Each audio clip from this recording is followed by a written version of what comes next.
Hello friends, in this video I'll be discussing about GST for e-commerce operators.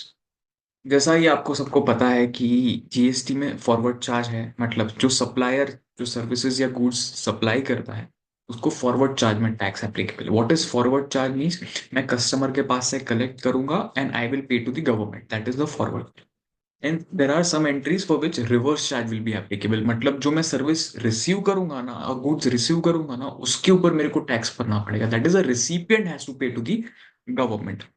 But in the case of e commerce operator, ना तो वो supplier है ना वो recipient है, तो उस केस में टैक्स का इम्प्लीकेशन क्या होगा वो हम ये वीडियो के थ्रू सीखेंगे।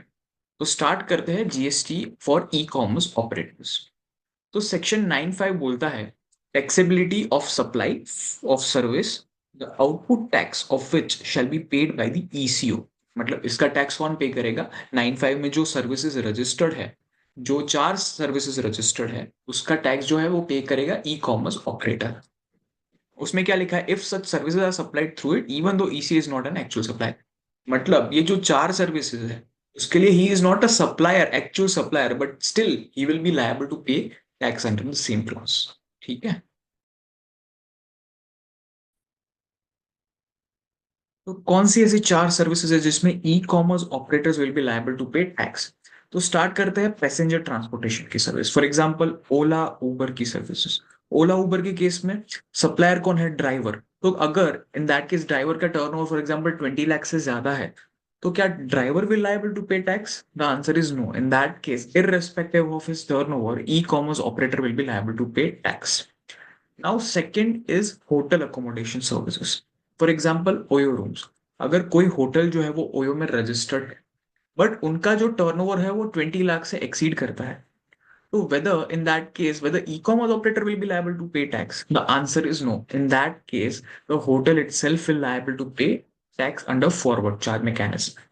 तो यहाँ पे वही लिखा है, सप्लायर ऑफ सर्विस कौन है? Any person except who is liable for registration under section 22(1) of CGST act, that is whose turnover exceed the threshold limit. So in that case, the supplier, that is the hotel, will liable to pay tax under forward charge. Now third thing is housekeeping service, same like hotel principle। उस case में भी क्या होगा? अगर जो बंदा है जो सर्विस प्रोवाइड करता है हाउसकीपिंग सर्विसेज, अगर उसका टर्नओवर जो है वो 20 लाख से ज्यादा है, in that case the housekeeping person, that is the person who is supplying the service to the customer, will liable to pay tax under forward charge. Now, fourth entry is a restaurant service entry. Now, what is the restaurant service entry says? Supply of restaurant service other than the service supplied by restaurant eating joints located at specified premises. मतलब अगर मेरी जो restaurant है वो specified premise के अंदर located है तो वो 9(5) में फॉल नहीं होगी। उस केस में restaurant have to pay tax under forward charge. तो क्या है स्पेसिफाइड प्रीमाइसेस वो आगे देखते हैं। तो ये एंट्री में क्या होगा? रेस्टोरेंट अगर मेरा रजिस्टर्ड है स्विगी जोमेटो के अंदर, तो Swiggy Zomato will pay tax as a ECO service provider. ठीक है। तो in that case they will be liable to pay tax irrespective of कि मेरा होटल का टर्नओवर जो है वो क्या है। ठीक है।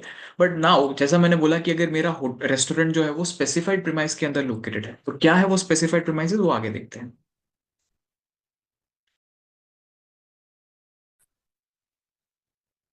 तो क्या है ये स्पेसिफाइड प्रीमाइसेस? इन शॉर्ट अगर मैं सिंपली एक्सप्लेन करूं कि अगर मेरा जो होटल है, ठीक है, उसका जो वैल्यू ऑफ सप्लाई है पर यूनिट पर डे इज ग्रेटर देन और equal to 7,500, then that case वो जो है वो स्पेसिफाइड प्रेमाइजेस माना जाएगा। मतलब कहना ही से अगर मेरा होटल है और उसके साथ साथ मेरा रेस्टोरेंट चेन भी है, मतलब मैं होटल के साथ साथ अपना रेस्टोरेंट भी चला रहा हूँ, और होटल का जो कोई एक रूम है उसका वैल्यू ऑफ सप्लाई जो है, मतलब जो भी उसका रेंट चार्ज है वो ग्रेटर देन और इक्वल टू 7,500, मतलब फॉर एग्जाम्पल 7,500 है फॉर एग्जाम्पल अगर पर डे का रेंट, तो उस केस में जो है वो रेस्टोरेंट सर्विस जो सप्लाई करेगा, मतलब जो रेस्टोरेंट है उनको जो है वो टैक्स पे करना पड़ेगा, ना कि ईसीओ के अंदर।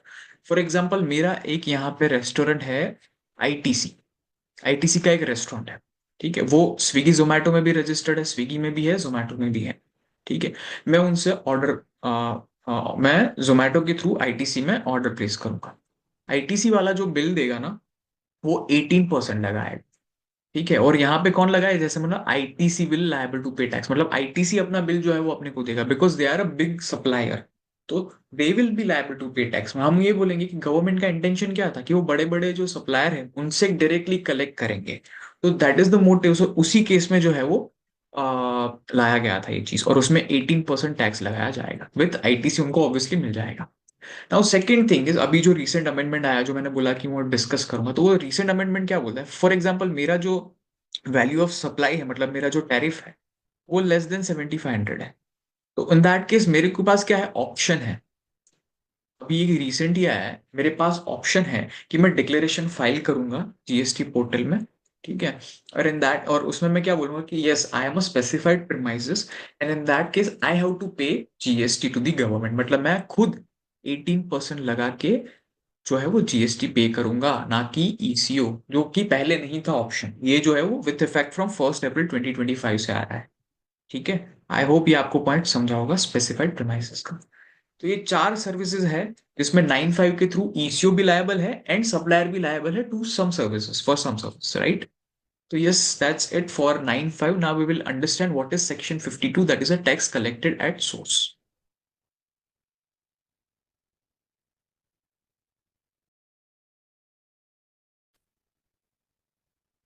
तो सर 95 में आपने ओयो रूम्स की बात की, स्विगी जोमेटो की बात की, ओला उबर की बात की, आप अमेजोन फ्लिपकार्ट को तो भूल ही गए।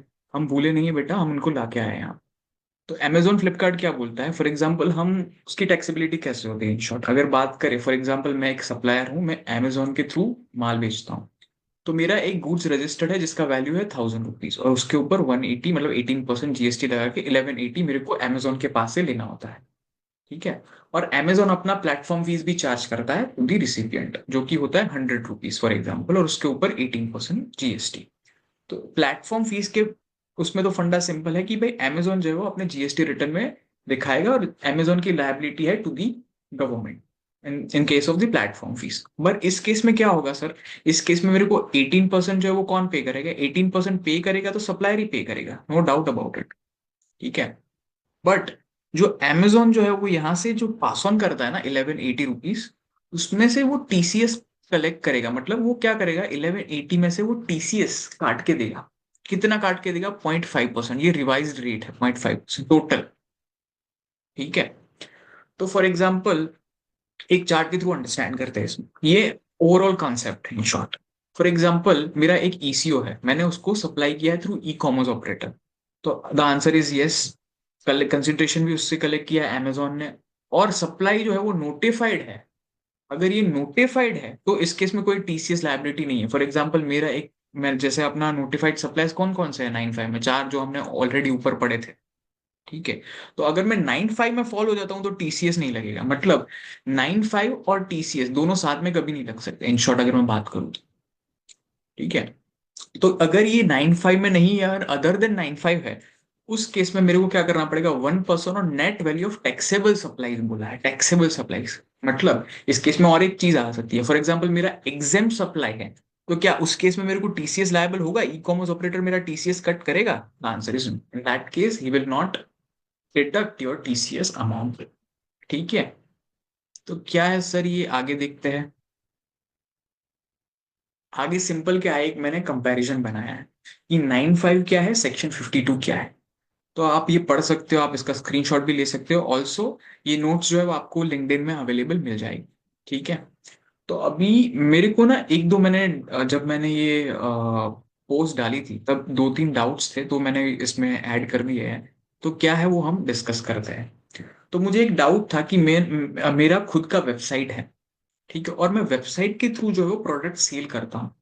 तो क्या उस केस में टीसीएस लायबिलिटी होगी या राइस। तो मैंने उसका कंक्लूजन लिखा है यहाँ पे कि TCS is required to be collected on the net value of taxable supplies made through it by other suppliers, where the consideration is to be collected by the ECO।